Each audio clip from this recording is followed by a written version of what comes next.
And welcome back into Open Line. I'm Chuck Long here with our special guest, Kevin Kennedy from the Kennedy Law Firm.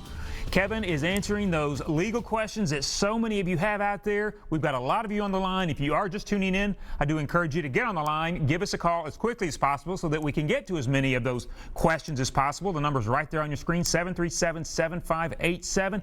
Kevin, our lines are busy. We're going to go right back to them right now. Sheila is on the line with us. Sheila, we appreciate your patience. We're glad you're with us. What is your question for Kevin? Sheila, can you hear me? Yes, I can. Okay, you're up. Okay, I have a question. I've never been into trouble before, period, at all, but much less a speeding ticket. Something happened to me.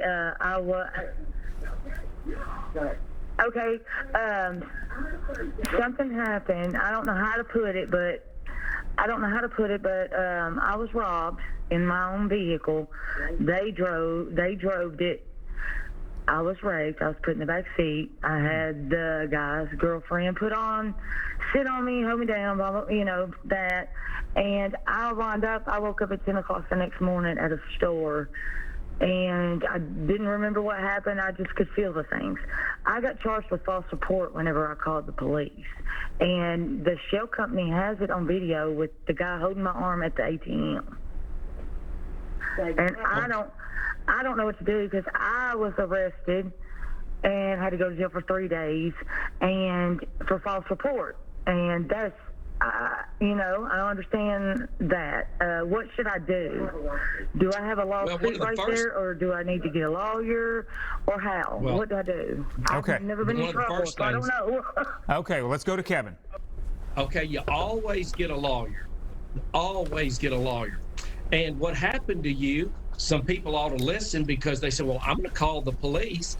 And if you're not clear, or there is a misunderstanding or a room for interpretation, yes, an aggressive police officer or detective could turn around and charge and say, we don't believe this. We think you've made a false story. So from the minute that you find out what you're confronted with, start putting your evidence together.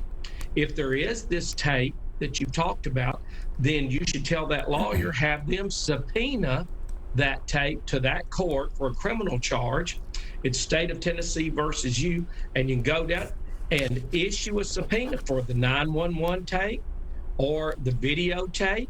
You can do one, and they have to honor those court subpoenas.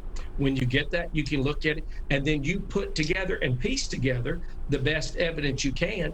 And if a skilled lawyer had that, he would say, gentlemen, you've made a mistake. Let me show you what we've got. And the vast majority of the time, if they've made a mistake, they'll dismiss those criminal charges. Okay. Once again, good to know. Always good information, so we appreciate the call. All right, we're going right back to the lines. Like I said, our lines are extremely busy tonight, but we do want you and encourage you to call as soon as possible. The number's right there on your screen. We're going to the lines. Trent, you are on the line with us on Open Line with Kevin Kennedy from the Kennedy Law Firm. What's your question? Trent, can you hear us? Oh, yes. Okay. Okay, you are up. Okay, great. Stimulus checks came out not long ago. Also, my wife and I, or ex-wife and I, recently divorced. They used the 2018 tax return information to mail out the stimulus checks. The ex-wife decided that I had taken some things from the kitchen and the home that I should not have taken, i.e. slow cooker, things of that nature, and decided that she would keep $200 of the stimulus check.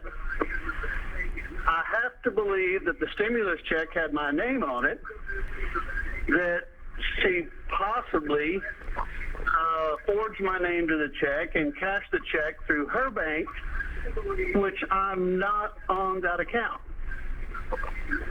I had thought that I would write her a letter, give her an opportunity to make good on the stimulus funds before contacting the IRS. What would be your thoughts? Okay.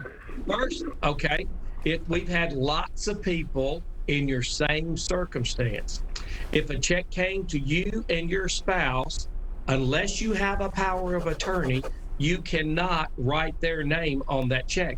that is considered forgery. And when you put it in the bank, it's considered passing a forged instrument. Those are felonies. That means it can carry penitentiary time. One of the things you have to be sensitive to, you can never threaten criminal prosecution to obtain a civil advantage. Now, let me explain that to you.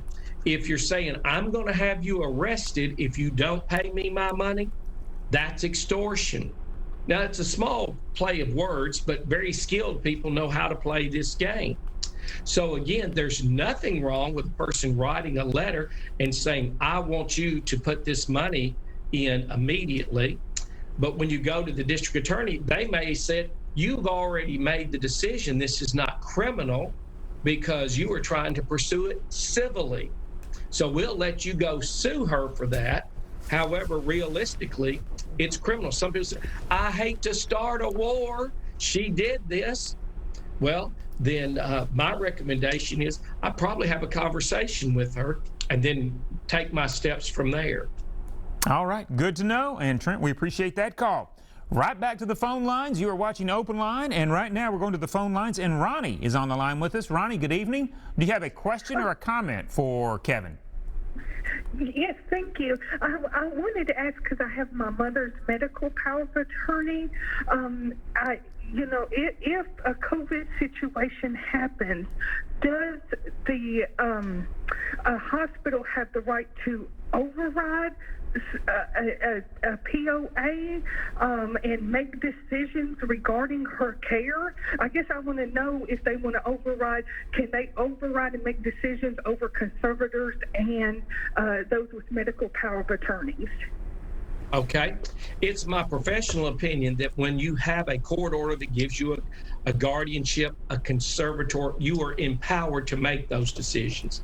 Does that mean that a hospital is always going to do what you say? No, they take on civil liability if they don't honor what those power of attorneys. Now, I'll tell you again, we have people that get a power of attorney, they go to buy a car, and those car dealers say, I'm not going to honor that. You'll go to a bank can say, this instrument looks suspicious. We are not going to honor that. Some people can turn down your check, and that's just the way that they want to do business. As a general rule, that power of attorney would control. So that's where I would stand on that. Remember, one thing about law, there's always an exception to the exception to the exception. So knowing a little bit of law is dangerous. What you did was excellent. You have identified the issues, you learned both sides, and you understand what position you can stand on with the best legal standing. Always get a lawyer, chit chat. Lots of times they can give you a few ideas. Thank you for calling, because there's tons of people with that same situation. Absolutely. We do appreciate that call, Ronnie. And as Kevin was saying, a lot of times you make that call and a lot of people benefit from it. So we're going right back to the lines right now. Rich is on the line with us. Rich, good evening. Do you have a question for Kevin? Rich, you're on. Can you hear us? Yes, I can hear you. Okay, go ahead with your question. I bought a refrigerator, a Samsung refrigerator 2 years ago, and immediately had issues with ice maker. They came out and repaired it, and it didn't fix the problem. So they came out again and repaired it a second time, and it didn't fix the problem. And the technician said the next step is to replace the refrigerator. There's nothing else we can do. This has been going on for 2 years, and Samsung, they have what they call an RAM number they give you. And then, of course, the store exchanges it.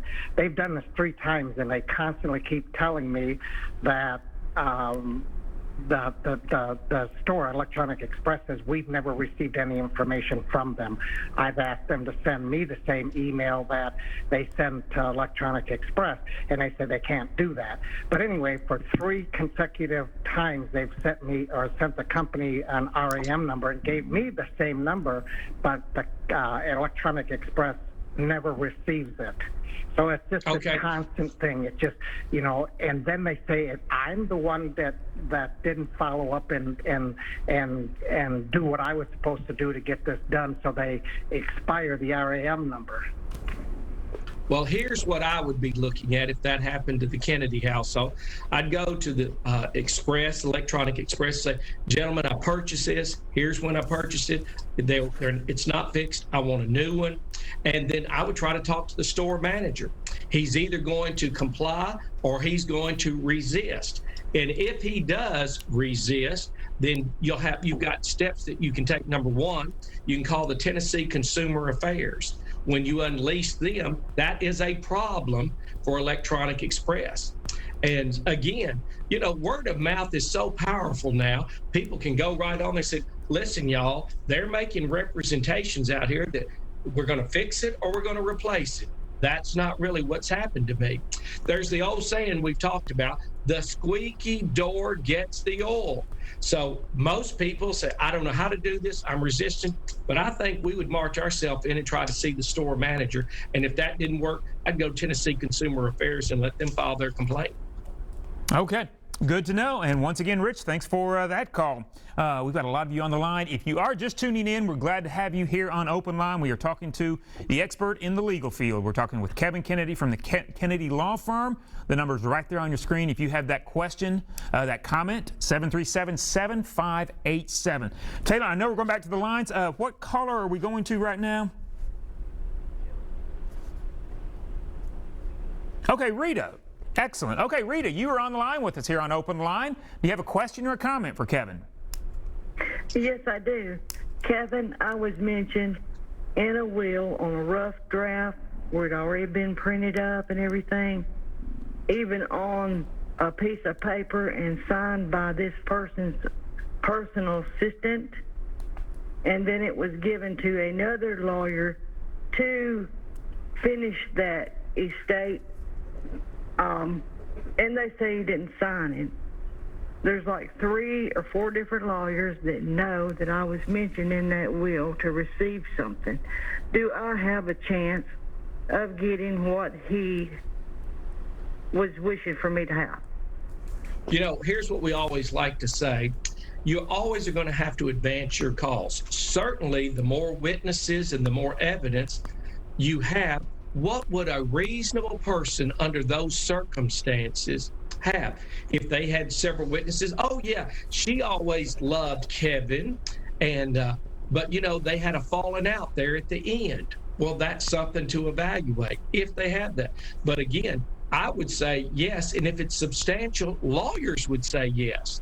So many times we've taken those cases over the years and advanced, and you know what happens? Once they know that we're going to make a claim, they try to negotiate and settle it. So I would always say pursue it. If you do nothing, it's real easy. You know what you get? Nothing. All right. Well spoken as always, Kevin. We appreciate that. Great advice. We appreciate the calls. We have a lot of you on the lines with us right now, but we are going to take a short break. When we return, more of your calls right here on Open Line.